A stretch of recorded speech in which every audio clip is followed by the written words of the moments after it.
Muchas gracias. Bueno, como ya adelantaban, voy a mostrar algunos datos respecto de lo que nosotros hacemos en el Departamento de Investigación. Nosotros levantamos datos de mercado, producto de como somos una empresa tasadora, necesitamos bienes comparables. Entonces hacemos un estudio de levantamiento de inmuebles lo más preciso y con la mayor gama territorial posible. De este modo nosotros logramos llevar algunas estadísticas respecto del desempeño de algunos mercados y también de algunos proyectos en particular. Nosotros hoy día vamos a analizar diferentes ciudades desde la óptica de los proyectos de vivienda nueva y el desempeño, que siempre es un dato interesante de ver porque marca la tendencia respecto de la absorción de vivienda y del interés de las personas dentro de los mercados en adquirir un inmueble, junto también con llevar muchas veces la vara en los precios y también nos muestra un poco cuál es la tendencia del mercado en el largo plazo. Respecto de los comentarios que nosotros recibimos en la última charla importante que se hizo de ACOP, nos dijeron mucho que querían ver datos sobre regiones. Hoy día, si bien yo voy a hacer una charla sobre Santiago y sobre el desempeño histórico y en qué situación estamos hoy día, producto de que el mercado se desenvuelve en un contexto de coyuntura que es un poco complicado y nos deja a todos la sensación de que está muy malo. Pero además voy a mostrar cómo el contexto coyuntural afecta a las regiones y cuáles son algunos de los datos importantes para que nosotros podamos identificar algunas oportunidades en algunas ciudades, que muchas veces son datos que no estamos acostumbrados a mirar y que aquí vamos a ver que muchas veces se relacionan de manera muy potente con el desarrollo del mercado. Entonces, bueno, vamos a partir viendo la composición del mercado en Santiago. Hoy día podemos ver que ya prácticamente el 75% de lo que se oferta en Santiago son departamentos y el otro 25%, en este caso ya un poquitito menos de 25%, son casas. Llama la atención, bueno, hoy día producto del desarrollo fuerte que hay en Santiago respecto de la infraestructura de vialidad, del acercamiento que esto provoca a los centros de comercio, a los centros de trabajo, cómo la población ha tendido a querer estar mucho más cerca de los lugares que frecuenta de manera constante, de modo que esta es una estructura que seguramente nosotros vamos a ver que se va a ir agudizando durante el tiempo y en la ciudad ya prácticamente van a haber muy pocos espacios donde hayan casas y van a empezar a aparecer suburbios cada vez más lejanos donde se nos permita tener este tipo de propiedades. En algunos casos, por ejemplo, no sé, voy a mencionar algunos ejemplos muy puntuales. Por ejemplo, uno puede ver que hay desarrollo de casas en algunos sectores céntricos. Por ejemplo, aquí tenemos Santiago Centro y Quinta Normal que presentan algunos desarrollos de casas, principalmente en el barrio Yungay, donde se hacen remodelación de algunas casas antiguas y hay algunas tendencias que por ahí son súper interesantes y que en realidad los precios promedio de estos se pueden comparar fácilmente con proyectos de la zona oriente de Santiago. Y el estándar de clientes que llega a estos lugares también es muy alto, entonces muchas veces estos barrios que uno los va a ver o que son relativamente lejanos, a uno le generan un prejuicio respecto de la estratificación socioeconómica que tienen, pero en realidad ocultan varias cosas que son súper interesantes. Bueno, y como vemos, las casas están siempre puestas en periferia y llama la atención también ver cómo acá irrumpen casas en pleno centro, también cómo irrumpen departamentos, que son los puntos amarillos, en plena periferia. Entonces hoy día también empezamos a ver que el desarrollo de autopistas como el Acceso Sur, nuevos centros comerciales, nuevos centros de trabajo, nuevos polos industriales, también hacen que en algunos lugares de la periferia se empiece a generar esta sensación de que se tiene que densificar, porque cambia la vocación de uso también en la ciudad y tiende a densificarse en aquellos lugares que lo permiten. Entonces vemos cómo aparecen proyectos de departamento en San Bernardo e incluso en Buin.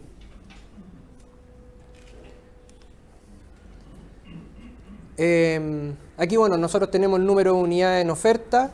No es ya un secreto para nadie que a finales del año 2015 hubo una actividad súper importante en el mercado inmobiliario donde entraron muchas unidades en oferta, producto de que la gente vio como una oportunidad el hecho de no pagar IVA en los procesos posteriores, por lo tanto la demanda se vio muy estimulada y a esto claramente una reacción de parte de la oferta. Ahora,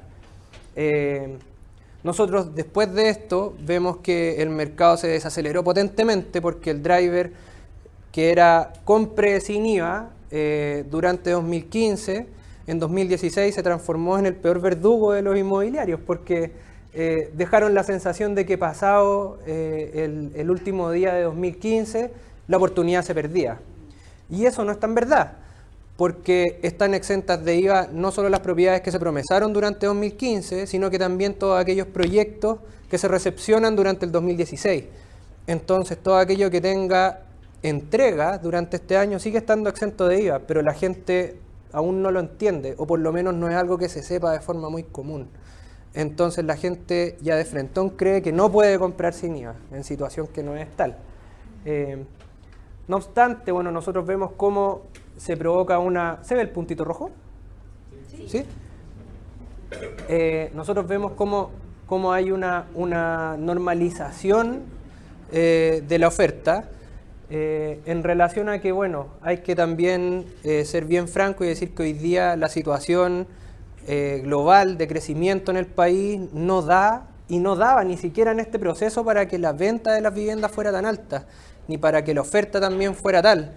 Pero bueno, ahí nosotros empezamos a entender que el mercado inmobiliario muchas veces funciona bajo otra óptica, porque si bien hoy día nosotros tenemos una situación que da para pensar que a lo mejor no estoy dispuesto a endeudarme, la gente compra vivienda con una expectativa de futuro y muchas veces la opinión de lo que sucede hoy día puede ser transgredida por esta decisión de futuro. ¿Y qué es lo que pasa acá?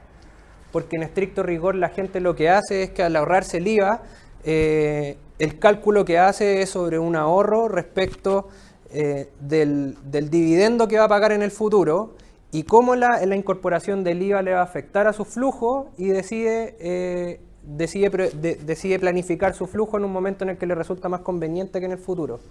A pesar de que la situación coyuntural durante 2015 era prácticamente la misma que hoy, a lo mejor un poquitito mejor, pero en ese entonces ya estábamos con noticias del tipo que no habían brotes verdes en la economía, que la situación podía seguir peor o que a lo mejor el 2016 empezaba a mejorar. Pero bueno, una cosa tan simple como la reforma tributaria activó totalmente el mercado inmobiliario. Por otro lado podemos ver aquí en el caso de las unidades vendidas también cómo está. Ahora, en el caso de las unidades vendidas nosotros vemos que hay un ajuste súper importante. Porque nosotros vemos que respecto de la oferta si bien disminuye, queda en un estándar que sigue siendo de los más altos durante la data que nosotros tenemos desde el año 2008, pero en el caso de las ventas nosotros vemos que las ventas caen casi a su nivel mínimo durante la data que nosotros tenemos levantada. Esto ya guarda relación con cómo se desempeña el mercado hoy día, entonces nosotros vemos que es prácticamente un 17% menos que el periodo anterior, que es el primer trimestre de 2016. Vemos que es una variación del 24% del mismo periodo del año anterior, pero si yo la comparara con el periodo más alto, nosotros vemos que es una disminución de casi un 46-48% respecto del periodo más álgido de ventas durante 2015. Y esto habla ya de una reacción potente respecto de la compra. En este sentido, cabe destacar, voy a cambiar de puntito rojo. Ya, muchas gracias. En este sentido cabe destacar que, bueno, lo que uno podría esperar respecto del mercado es que, bueno, como el mercado de la venta de vivienda nueva se ve afectado, producto, bueno, de esto, de la incorporación del IVA y de la noción de la gente de que tiene que pagar IVA a la hora de la compra de la vivienda, también se suma que hay la norma de provisiones hipotecaria ahora restringe el otorgamiento de crédito al 90%, y lo deja como máximo en un 80%. Entonces, bueno, si bien este dato diera para pensar que el mercado está muy malo desde la perspectiva de los corredores de propiedades que no solo venden, sino que también arriendan, debiéramos pensar que hay un fuerte flujo de personas que ante no poder comprar seguramente se van a mover al mercado de los arriendos. Y eso desde la perspectiva del negocio de ustedes debe ser visto como una oportunidad. Entonces, claro, antes de que empezáramos la charla, varios me decían, ¿cómo está la cosa? Está muy mala.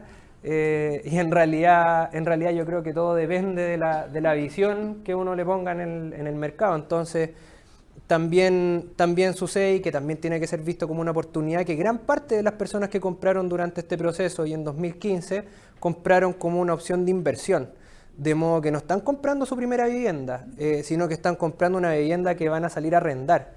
Y que para suerte de estas personas, como se provoca o se debiera provocar un gran movimiento de personas que no pueden juntar el 20% del pie y van a tener que arrendar, seguramente esos lugares que se compraron con motivo de inversión van a estar en un futuro próximo como vacantes para arriendo. En ese sentido, nosotros sabemos de primera fuente que hay edificios, por ejemplo, en Quinta Normal, en Estación Central, en San Miguel, en los que prácticamente el 75% de las viviendas van a salir arriendo y no van a ser ocupadas por quienes las compraron. De modo que en esos casos se van a generar grandes comunidades arrendadoras que perfectamente pueden ser caracterizables a lo mejor todos juntos, o bueno, ahí ya va a depender de la creatividad de cada corredor.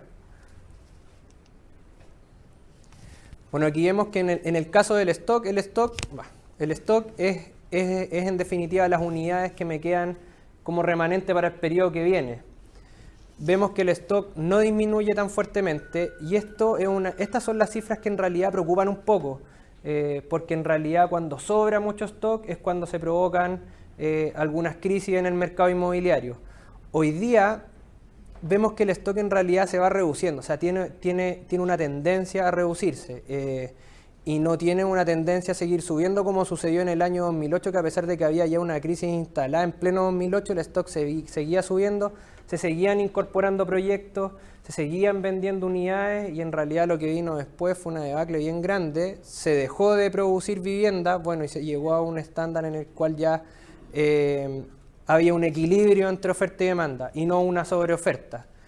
En este caso, como tampoco es una recesión propiamente tal, sino que es una desaceleración, o sea, no se deja de crecer, sino que se crece más lento, nosotros tenemos la sensación de que esto no va a provocar una especie de burbuja que va a reventar y que los precios en realidad hoy día tampoco están inflados, sino que obedecen al estándar de mercado en el que se dan hoy día nomás.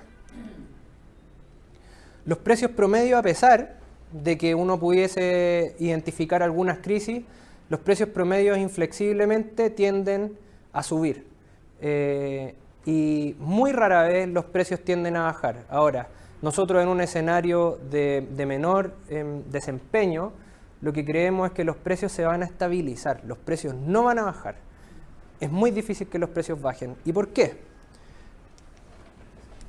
Y aquí, me van a disculpar, me voy a saltar algunas láminas, y tiene que ver principalmente con esto, porque desde la perspectiva de la oferta hay una decisión que es muy lógica y que es diferente al año 2008, y es que los desarrolladores inmobiliarios ante un escenario de desaceleración dejaron de incorporar viviendas en el mismo volumen que las venían incorporando cuando el mercado estaba plenamente activo. Y eso lo que hace es tender a regular la oferta y la demanda. Por ende, los precios no se ven tan afectados producto de la escasez que ellos provocan en el mercado, porque no están dispuestos a arriesgar su capital en nuevos proyectos. Y eso hace que los precios se mantengan. ¿Se entiende bien este concepto, verdad? Entonces, estamos viendo que hoy día, producto de la herencia que tenemos de crisis anteriores, el mercado es mucho más inteligente y el mercado se regula de una forma mucho más rápida y toma muchas mejores decisiones. Entonces, claro, en un contexto en el cual yo hablo de precios, esto hace que los precios, bueno, siempre los vayamos manteniendo. A lo mejor no se van a acelerar como en este proceso, 2014-2015, pero a lo mejor se van a tender a mantener y van a subir dentro de márgenes cortos, porque la oferta se va a tender a restringir y la sensación de escasez respecto del bien se va a mantener en un equilibrio sano. Y eso en el mercado es muy bueno, porque mantiene la deuda, o sea, la proporción de deuda respecto del ingreso la mantiene estable y mantiene una actividad que más bien es sana. Entonces, bueno, esto también es bueno y también para nosotros es una súper oportunidad. Y en el caso de los desarrolladores inmobiliarios, esto también a lo mejor es otra óptica también para corredores de propiedades, las inmobiliarias durante estos procesos en los que tienen la noción de que no pueden vender unidades residenciales, salen a comprar terrenos para procesos futuros y tienden a bodegar terrenos para salir a vender y desarrollar en otros momentos. Entonces también hay que estar con mucho ojo respecto de esas oportunidades, porque en el momento en el que las inmobiliarias dejan de vender viviendas, empiezan a comprar terrenos. Y los terrenos siempre son, o generalmente son transados a través de un corredor de propiedad como ustedes. Bueno, aquí está el valor del metro cuadrado en Santiago. Bueno, siempre es un poco más crítico, porque la vivienda, como vimos, hoy día es prácticamente el 75% son departamentos y un 25% son casas, lo que hace que las viviendas sean cada vez más chicas, como los precios suben cada vez más, por ende el valor del metro cuadrado siempre crece en una proporción mucho mayor que el valor absoluto de la vivienda. Y en cuanto a la cantidad de UFs transadas, bueno, nosotros también vemos que durante 2015 se transó una cantidad de UFs impresionante y que durante los periodos siguientes podemos ver que la UF cae potentemente. Ahora, si nosotros vemos en la serie completa, la cantidad de UFs transadas durante el último periodo está muy en línea con el promedio que vende Santiago en general. Entonces, bueno, ¿qué señales nos da esto? Que a pesar de que se venden menos unidades, se venden unidades más caras. Entonces el mercado puede ser menos dinámico en volumen respecto de las unidades residenciales, pero se mantiene con un dinamismo relativamente sano en cuanto a la cantidad de UFs que se transan en el mercado. Y eso también habla mucho de la estructura del mercado. Esto tiene mucho que ver con el acceso al crédito mucho más universal que tenemos hoy día, con tasas mucho más bajas, con dividendos mucho más asequibles para la gente, y la gente, bueno, puede endeudarse por montos mayores a los que se podían endeudar antes. Aquí vemos, bueno, los meses para agotar stock. Este es un dato súper importante para nosotros porque habla respecto del ritmo de absorción de las unidades que nosotros tenemos en el mercado hoy día. Entonces, efectivamente, vemos que los meses para agotar stock durante el último proceso suben no a niveles muy alarmantes, y nosotros también creemos que producto de esta menor incorporación de proyectos nuevos, los meses para agotar stock debieran tender a normalizarse, debieran quedar en torno a los 10 para después volver a los estándares más bajos. Durante la crisis, claramente los meses para agotar stock se fueron al cielo. O sea, teníamos muchas unidades en oferta y se estaban absorbiendo muy pocas.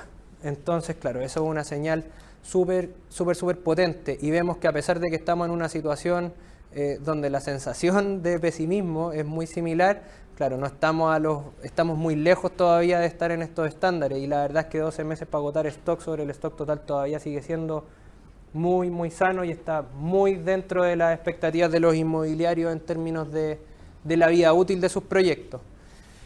Y en cuanto a la absorción mensual, bueno, nosotros aquí también vemos que esta se ve un poco mermada, o sea, se ve bastante mermada respecto del año 2015, pero de nuevo vemos que está en estándares súper normales respecto de la tendencia general. O sea, no estamos en un proceso crítico, reitero, o sea, es un proceso que se ve crítico porque su base de comparación es del año justamente anterior, entonces nos deja la sensación de que todo esto se vino abajo, pero pasa que el año anterior fue muy bueno.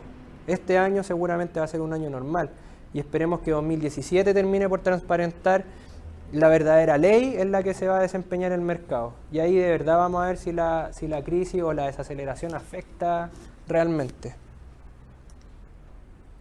Bueno, aquí están los permisos de edificación. Este fue un fenómeno súper especial, y es que los permisos de edificación a fines de 2015 se fueron al cielo. Esto producto de que, bueno, las inmobiliarias empiezan a promesar apenas tienen los permisos de edificación, como podemos ver acá. Las ventas en verde y en blanco son prácticamente el 92% del total de las ventas se producen durante el proyecto mientras el proyecto está en desarrollo, y una porción menor de las ventas se provoca mientras el proyecto ya está entregado. Eso quiere decir que los proyectos tienen un desempeño que todavía es es muy bueno en realidad, porque es muy poco lo que uno tiene en entrega inmediata hoy día y prácticamente no encuentra nada en entrega inmediata porque los proyectos apenas se están haciendo. Y eso evidentemente hace que suba mucho la venta en blanco, en la que pasó a ser 1 de cada 5 viviendas de las que se transaba se compraba en blanco. O sea, uno llegaba al lugar donde iba a estar el proyecto y todavía estaba la casa con los habitantes anteriores, entonces no había nada, se vendía aire. Y eso es súper interesante. Bueno, y eso al final hace que los permisos de edificación suban mucho, porque en estricto rigor todos estos permisos de edificación salieron y se hicieron promesas que estaban exentas de IVA. Bueno, aquí la cantidad de proyectos, ya les mostré la fuerte disminución respecto de los proyectos, decisión súper inteligente a mi parecer. Aquí tenemos un resumen muy general respecto de las ventas en blanco y en verde que pudimos ver. Hay un aumento sostenido de los precios, hay una disminución en la velocidad de venta, un aumento en los meses para agotar stock durante el último periodo y una disminución fuerte en el ingreso de proyectos. Esto es en términos generales lo que se provoca en la región metropolitana. Ahora, si bien la región metropolitana es claramente el mercado con el volumen más grande y es claramente también el que mueve la mayor cantidad de unidades y es donde nosotros encontramos la mayor cantidad de proyectos, no es necesariamente el lugar donde nosotros encontramos las mejores estadísticas en todo orden de cosas. Porque nosotros podemos analizar un mercado desde, por ejemplo, la velocidad de venta y podemos comparar los mercados desde cuántas unidades mes son las que se están vendiendo, lo podemos comparar desde sus precios promedios y podemos ver que a lo mejor las unidades más caras o los precios promedios más caros o los mercados más caros en términos generales tampoco están dentro, o no son parte de la urbe completa y empezamos a ver que hay oportunidades de repente que salen de la ciudad y que están en otras regiones. Y que las señales que hay que leer para entender si ese mercado va a ser dinámico o no va a ser dinámico, o si a lo mejor vale la pena buscar clientes en esos mercados, dependen de otras cosas que a lo mejor muchas veces nosotros no vemos. Es por eso que preparamos algunos indicadores generales en mercados en regiones y nos enfocamos en las plazas más dinámicas en el país. De este modo, hago un análisis respecto de la zona norte, y hablo por zona norte todo lo que está al norte efectivamente de Santiago, respecto de algunos datos. Entonces, aquí nosotros empezamos a ver que hay algunos mercados que no son tan chicos, no son despreciables en estricto rigor, y aquí vemos que, por ejemplo, Valparaíso, Gran Valparaíso, que es un mercado también plenamente activo, vemos que en este caso tiene una vasta cantidad de unidades ofertadas y que también baja durante el último periodo catastrado. Y esto también habla de que la tendencia respecto a la incorporación de viviendas en Valparaíso o en el Gran Valparaíso sigue la misma inteligencia o se lee con las mismas señales que se leen aquí en Santiago. Por otro lado, también podemos ver que en Coquimbo y La Serena, que es un mercado también súper grande, súper activo. De hecho, tenemos periodos en el que el volumen de oferta es prácticamente similar al de Valparaíso, el del Gran Valparaíso, y vemos que también se ha regulado fuertemente. Y después, están otros dos mercados un poco más chicos, que son el de Iquique, Alto Hospicio y también el de Antofagasta.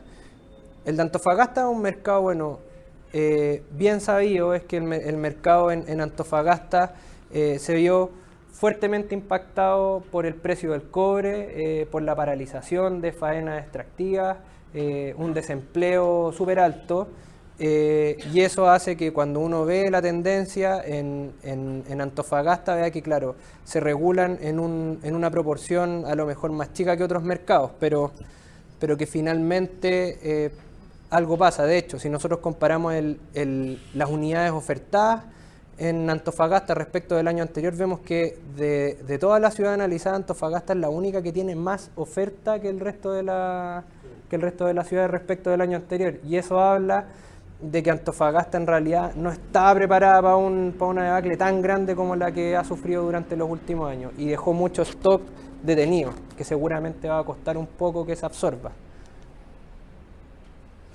Respecto de las unidades vendidas, también vemos que la tendencia en general es a disminuir en las ciudades que están al norte de Santiago, y vemos como Iquique, Alto Hospicio baja un 4% sus ventas, Antofagasta baja un 8% sus ventas, Coquimbo y La Serena baja un 43% sus ventas, y Gran Valparaíso baja un 29% sus ventas. Entonces, claro, vemos que son mercados que están súper afectados por la desaceleración en términos generales, producto de que bueno, están un poco más. En el caso, yo me quiero detener un poco en el caso de Coquimbo y La Serena. Coquimbo y La Serena tiene una vocación súper alta respecto de sus proyectos en segunda vivienda. Y segunda vivienda para un cliente que no es de ciudades cercanas, sino que es de aquí de Santiago. O sea, la voy a poner lejos porque si uno se va en auto, si se va tranquilo y bajo la ley, se demorará 5 horas y media en llegar a Coquimbo y La Serena, y si uno se quiere ir como nos vamos todos, llegará en 4 horas y cuarto a Coquimbo y La Serena, más el parte. Y también en algún momento se pensó que este mercado se iba a ver fuertemente impactado por la disminución en los precios de los pasajes de avión, y el acercamiento en términos de tiempo en los traslados que podía generar eso, pero sucede que en un escenario de desaceleración y de falta de expectativa, yo a la primera decisión que le voy a cortar la cabeza es a si me compro o no una segunda vivienda. Porque claro, respecto de la primera puedo tener mayores expectativas, porque en el lugar en el que voy a estar muchas horas al día, en el que voy a estar con mi familia, al que voy a llegar a diario. Pero la segunda vivienda es un lujito que me voy a dar. Y en realidad hoy día, ¿estamos o no estamos para lujito? La mayoría de la gente va a decir que no. Entonces este tipo de mercados que tienen fuerte vocación de segunda vivienda se ven súper impactados cuando las expectativas de las personas se ven atropelladas o claro, se ven disminuidas. Nosotros vemos que a pesar de lo anterior, los precios promedio de la ciudad siguen al alza. Vemos que en Iquique y en Alto Hospicio los precios siguen subiendo, se suben un 8% en un año. En Antofagasta es el único lugar donde disminuyen, porque como ya vimos que cuesta mucho incorporar o que la gente compre, bueno, hay que tender a disminuir un poco los precios y los desarrolladores inmobiliarios empiezan a evaluar sus políticas de salida, que al final la política de salida es el último precio al que estoy dispuesto a vender. Y eso hace que los precios se empiecen a afectar un poco. Nosotros, de hecho, en Antofagasta tenemos varios casos. Fue súper llamativo para nuestro estudio porque llegaron muchos desarrolladores inmobiliarios que ya tenían las estructuras de sus proyectos en pie, su obra gruesa terminada, la faena totalmente paralizada, porque no estaban seguros de si esa estructura la querían destinar a vivienda, a hoteles o a oficinas, a pesar de que la habían hecho con objetivos residenciales. Pero ya ni siquiera estaba la seguridad de que esos proyectos se debieran ir a negocio de venta, sino que a lo mejor a un negocio de renta de largo plazo, con la expectativa de que el mercado en algún minuto podría repuntar. Y en ese sentido, claro, como las evaluaciones de venta uno las hace a 3 años desde el inicio de la faena, las expectativas de los negocios de renta uno lo obliga a tener una expectativa mucho mayor, a 20 años, a lo mejor a 15 años. Entonces, en ese escenario uno puede hacer una apuesta de que el mercado mejora respecto de la situación actual. Aquí vemos que las velocidades de venta bajan mucho. Y que en realidad la situación actual que vive hoy día la región viene de un periodo mucho mejor. O sea, hoy día estamos en plena disminución de los estándares de venta en el mercado. O sea, se está absorbiendo mucho menos, es mucho menos atractivo para la gente. Son mercados que en su composición respecto de la coyuntura general están muy afectados y por lo tanto están en desaceleración. Bueno, y como vemos, las velocidades de venta aquí bajan prácticamente en todo, con excepción de Gran Valparaíso, producto de que su base de comparación es un periodo muy malo, inicios de 2015.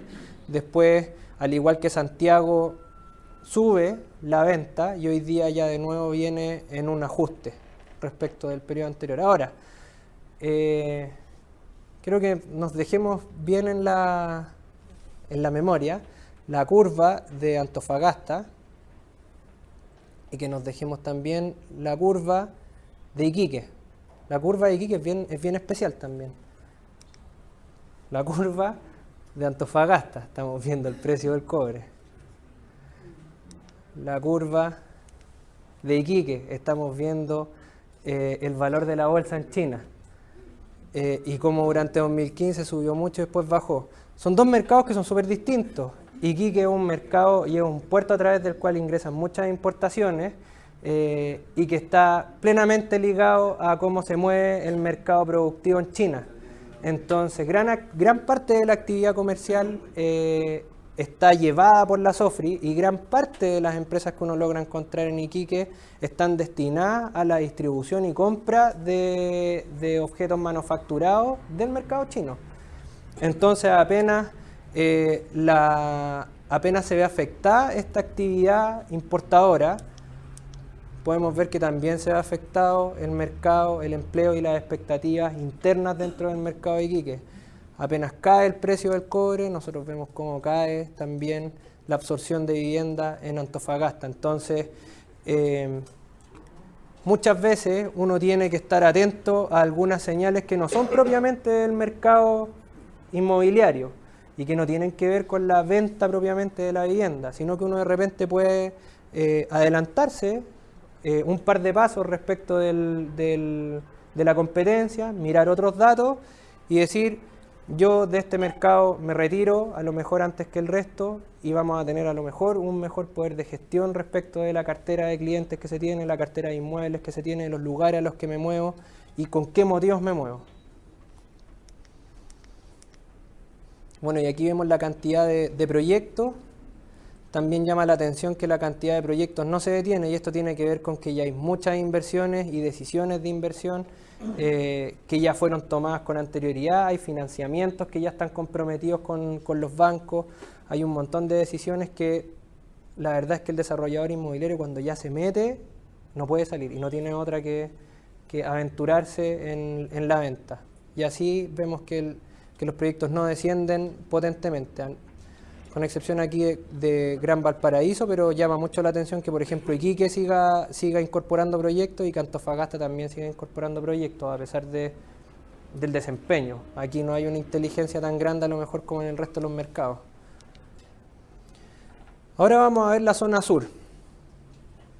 En la zona sur de Chile vemos que las unidades ofertadas han crecido en algunos mercados como en Concepción y también en Puerto Montt, Puerto Vara, y que ha disminuido levemente en Temuco y Padre Las Casas.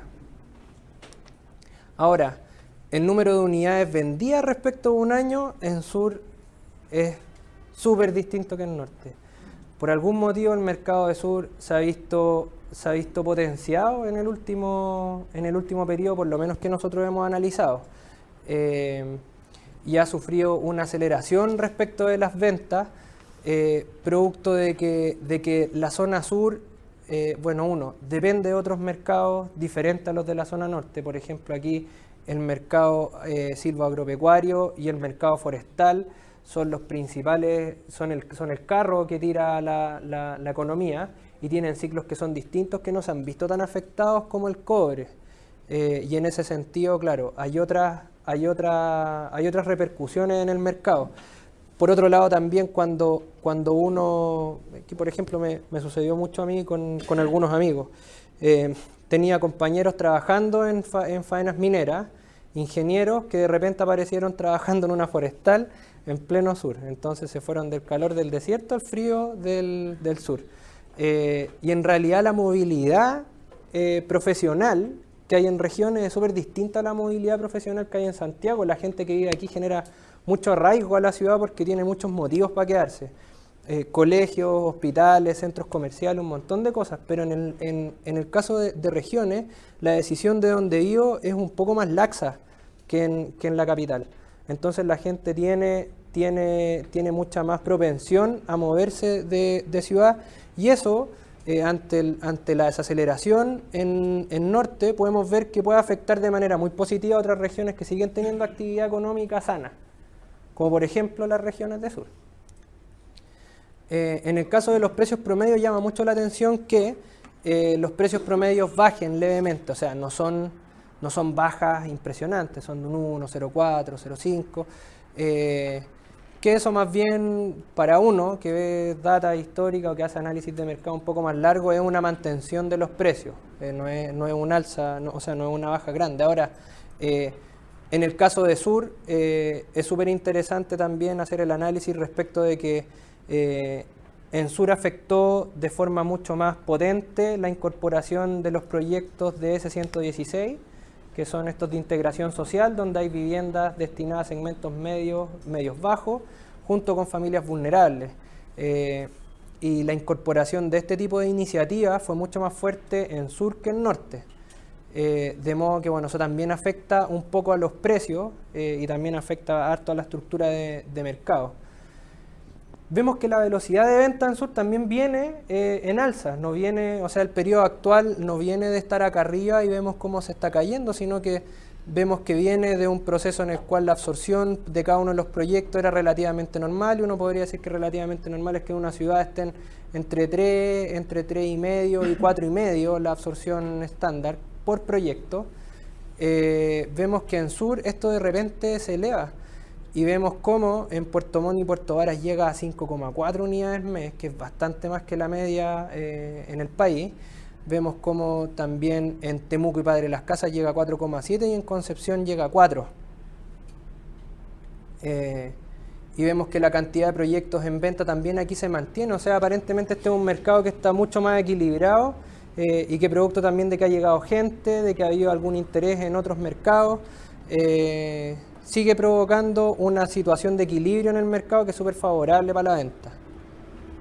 Ahora, yo ayer sentado frente al computador, claro, me llamaba mucho la atención por qué el mercado de Sur podía ser tanto mejor que el de Norte. Y en realidad, cuando uno empieza a hacer la comparación, por ejemplo, desde los titulares de las noticias, simplemente se da cuenta que en Sur pasan muchas más cosas que en Norte. Entonces, no sé, súper importante que la inversión pública y la concesión más grande y cara que se está ejecutando hoy día es el puente del canal de Chacao, que efectivamente va a traer una conectividad nueva a la región.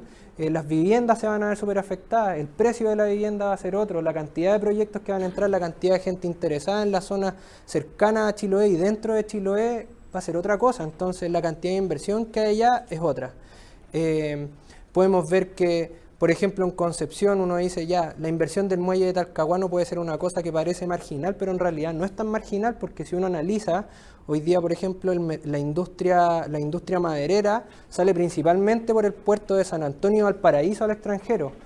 Pero si crece el muelle de Talcahuano, toda esa exportación maderera que hace Chile, que es la segunda industria más grande de exportaciones, se va a detener en la ciudad de Concepción y eso va a generar gran cantidad de oportunidades. Para que eso suceda también se han abierto nuevas autopistas como la ruta 60, si mal no recuerdo, que une además Concepción con las regiones madereras del Maule. Entonces, claro, uno ahí empieza a entender y empieza a ver que hay señales que hacen que estos números no sean tan sorpresivos y no sean tan incoherentes como uno de repente podría llegar a creer. Por otro lado, hay lugares que se están dedicando simplemente a atender a aquellos segmentos que no se ven tocados por las crisis o que no se ven tocados por las desaceleraciones, como son los segmentos altos, muy altos. Entonces, vemos que aparecen mercados novedosos como el de la tercera vivienda. Gente que quiere tener una muy buena vivienda aquí en Santiago, junto con una muy buena vivienda en la playa, y que seguramente por ahí eligen Concón, algunos sectores de Valparaíso, o sea, de Viña del Mar, y además quiere tener una casa en orilla del lago. Entonces hoy día ya es la tercera vivienda y en realidad el mercado se ha potenciado de forma súper buena a captar los excedentes de estas personas que hoy día no los están gastando en bienes inmuebles y que están siendo súper bien captados. Esto es una estrategia simplemente de marketing, porque no es nada más que marketing. Uno, por ejemplo, ve la folletería de estos proyectos de tercera vivienda y lo único que no aparece en la folletería es la casa. O sea, aparece la familia rubia a caballo, aparece un bote en el lago, una botella de champán y la casa no está. Y al final, bueno, eso es lo que uno compra.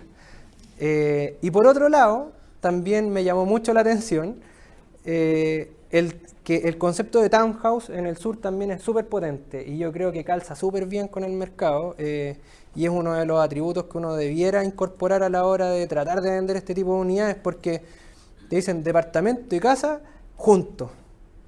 ¿Por qué es departamento y casa juntos? Porque uno llega a una townhouse y en realidad es una casa. Es una casa, tiene un patio, tiene un porche, da a la calle, tiene 2 pisos, pero en realidad todo lo que rodea la townhouse es copropiedad. O sea, el patio no es de la persona que habita la casa, la vereda tampoco le corresponde al que habita la casa, todo es parte del condominio.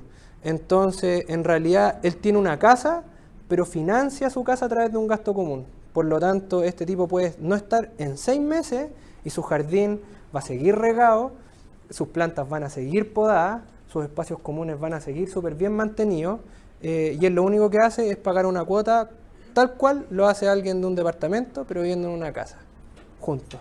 A mí me parece súper bueno.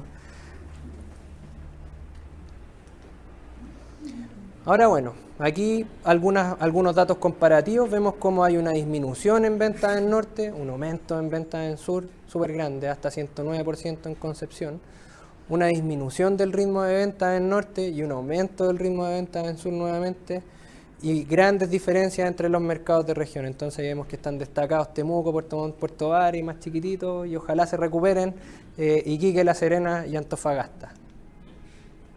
Ahora bueno, vamos a ver el tamaño del mercado. Yo los comparé todos, hice estos gráficos que a mí me gustan mucho, de repente la gente no los entiende, pero el polígono más grande y rojo efectivamente es el que el que tiene la mayor proporción dentro del dato que nosotros analizamos, y el más chico y oscuro es el que se lleva la menor proporción de lo que nosotros estamos observando. Entonces, claro, nosotros vemos que en términos de oferta, Santiago es abrumadoramente más grande que el resto de las conurbaciones, es una ciudad infinitas veces más grande, mucho más concentrada en términos de oferta, donde seguramente vamos a encontrar grandes oportunidades de volumen.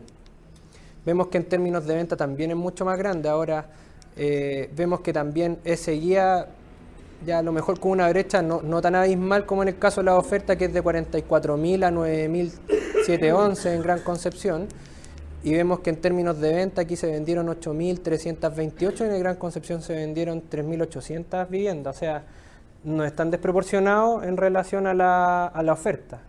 Sabemos que es un mercado que en términos proporcionales Gran Concepción no es tan despreciable. Después vemos que en términos de venta le sigue Coquimbo y La Serena. Mira, a pesar de que no venía tan mal, es un mercado que tiene un volumen que tampoco es despreciable en términos de venta. Después viene, e incluso miren, se pone por encima de Valparaíso, o sea, esta es una ciudad que guarda un dinamismo algo mayor que Valparaíso. Después tenemos Puerto Montt, Puerto Varas, que ya vimos un mercado súper interesante. Después tengo Temuco, Padre Las Casas, gracias. Iquique, Alto Hospicio, y Antofagasta ya es el último. O sea, Antofagasta, de las plazas más grandes en Chile, es lejos la que menos vende. En cuanto a la cantidad de proyectos en venta, también vemos que Santiago se lleva una proporción mayor, el 55%, seguido de nuevo por el Gran Concepción y Gran Valparaíso, y vemos que Coquimbo y La Serena, a pesar de que vende más, tiene menos proyectos que Valparaíso. Y ahora hago otros datos en los cuales se nos desordena un poco el naipe. Entonces acá la situación es un poco más chascona que antes, y vemos que Iquique y Alto Hospicio son los que tienen los precios promedio, es el mercado que tiene el precio promedio de venta más alto de todos los que nosotros analizamos. Y de hecho, si yo incorporo otras plazas que nosotros también levantamos, Iquique y Alto Hospicio sigue siendo el mercado más caro en Chile, y la proporción de viviendas destinadas a segmentos altos es mucho mayor que en otros mercados. Es raro, pero es así, y esto tiene que ver con que en realidad gran parte de la producción de vivienda en Iquique estuvo y sigue estando destinada a comerciantes que manejan gran cantidad de flujo producto del mercado de las importaciones y las exportaciones. A pesar de que cayó bastante, sigue siendo un volumen gigante. O sea, por ejemplo, en este mismo contexto, la Sofri se va a expandir mucho más al norte de la ciudad, van a hacer un proyecto nuevo de oficinas, están haciendo un nuevo clúster industrial. Sigue siendo un mercado tan grande y que genera tal cantidad de flujos que las personas y el precio de equilibrio para el cliente que está destinado en esta ciudad, seguramente más de 4.000 UF. Luego está Antofagasta, y Antofagasta no ha logrado bajar sus precios, más bien por la porfía de los desarrolladores, esperando a que esta cosa se regule, a que no se incorporen nuevos proyectos, a que el stock siga en una brecha sana respecto de la venta, pero esto seguramente no se sostiene mucho más. Gran Santiago es la tercera plaza más cara dentro de las conurbaciones. Después viene Gran Valparaíso, Coquimbo, La Serena, y al final cae Puerto Montt y Puerto Varas. Ahora veamos las velocidades de venta. Como vimos antes, de nuevo, Santiago aquí no está dentro de los top, y de hecho es el antepenúltimo, un poquitito detrás de Concepción. Aquí es porque tenemos una diferencia decimal muy chica, pero vemos que Puerto Montt y Puerto Varas tiene una súper buena absorción. Entonces, ¿cuál es el paradigma en realidad que yo quiero votar respecto del mercado en Santiago? Que si bien tiene un volumen muy grande, podemos ver que la velocidad a la que se absorben las viviendas en otros mercados es mucho mejor. Entonces vemos que, por ejemplo, la cantidad de negocios que yo podría captar mes a mes en Puerto Montt y Puerto Varas es mucho mayor que la que yo puedo encontrar en Santiago. Hay mucha menos competencia en Puerto Montt y Puerto Varas. Los proyectos y las características de la ciudad son mucho más desconocidas.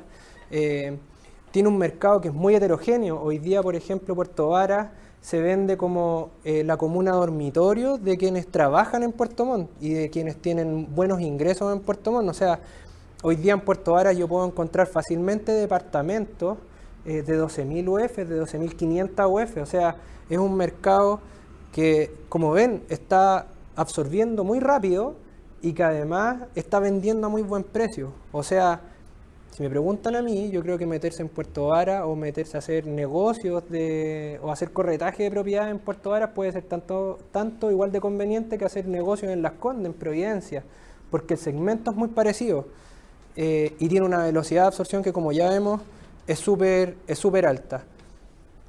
Por otro lado, vemos que Iquique y Alto Hospicio también tiene una velocidad que es buena, no es tan alta, pero es buena.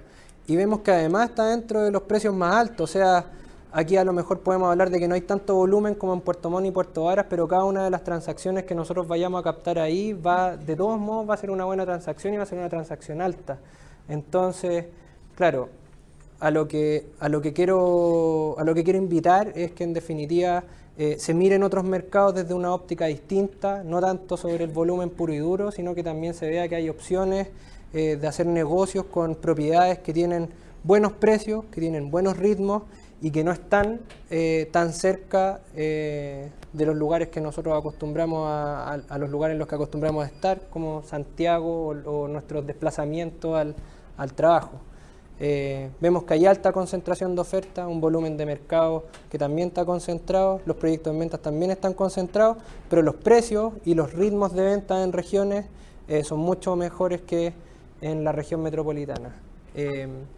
Para terminar, me gustaría mostrar, yo hice una búsqueda muy general respecto de qué cantidad de oferta encuentro yo de viviendas nueva y usada. Estos, bueno, son puras publicaciones que hace la gente para vender sus viviendas o que también están hechas por corredores de propiedades. Y vemos que, bueno, esas son más o menos las características de una primera búsqueda en Iquique y Alto Hospicio.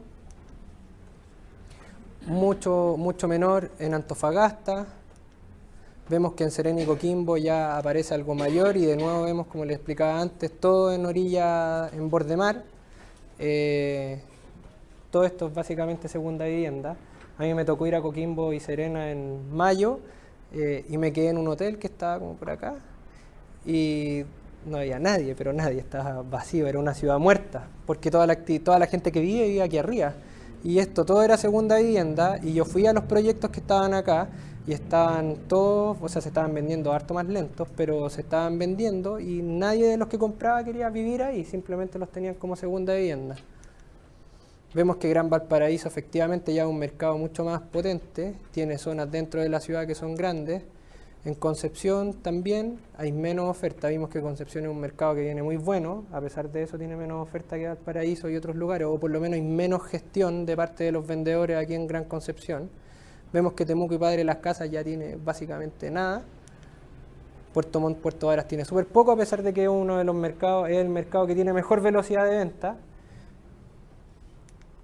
Y vemos que Santiago está plagado y no hay dónde más poner un aviso. Y seguramente varios de estos son distintos corredores que están vendiendo el mismo departamento y ya bueno, hay mucha competencia en estos lugares. Entonces, recalco, hay oportunidades en regiones, hay datos que no estamos acostumbrados a ver, hay indicadores que a lo mejor pueden ser interesantes y que pueden hacer que a lo mejor el día de mañana Puerto Montt y Puerto Varas esté tan lleno de puntitos como la primera búsqueda que nosotros hacemos sobre Santiago. Muchas gracias.